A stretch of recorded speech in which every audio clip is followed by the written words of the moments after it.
Yo, what is up, guys? It is Nick, or the Notorious Fantasy, back in today with another fantasy football video. And today we're going to be talking about how Andrew Luck just retired from the National Football League. Now, if you guys are saying, wait, what? He's going to be 30 years old in just a few weeks and he already retired?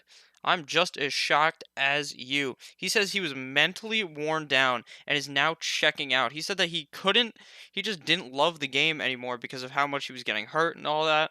And I completely understand. So now you're thinking, what do I do if I already drafted Andrew Luck? So if you already drafted Andrew Luck, what I would do is honestly just what you do is you just go and pick up another quarterback. And there's a couple of guys that may be on your waiver wire. So I'd try to get a guy like Josh Allen if famous Jameis didn't get drafted.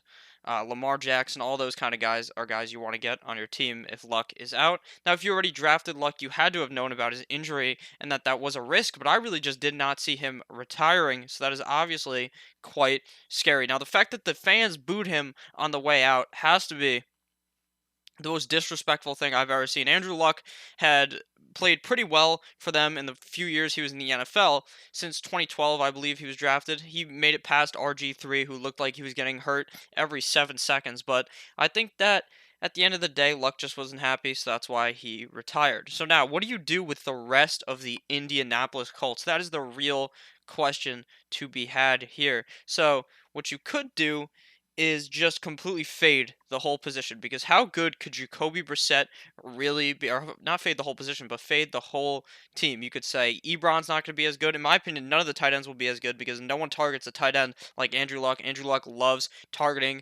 those tight ends. So what I would do is just I'd probably avoid drafting Hilton, avoid Ebron, and avoid any of the other pass catchers on the team. Guys like Funchess, I believe, is on the team.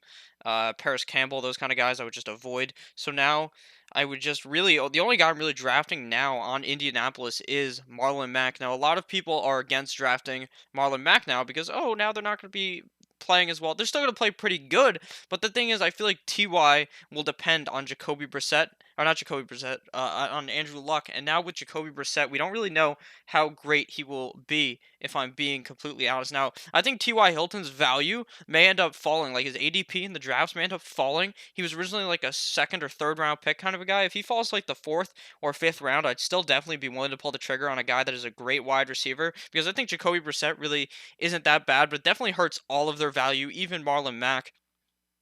So like I said, I'm kind of just avoiding the team until we see how much the ADP shifts for certain guys. Would I draft Jacoby Brissett right now? Probably not.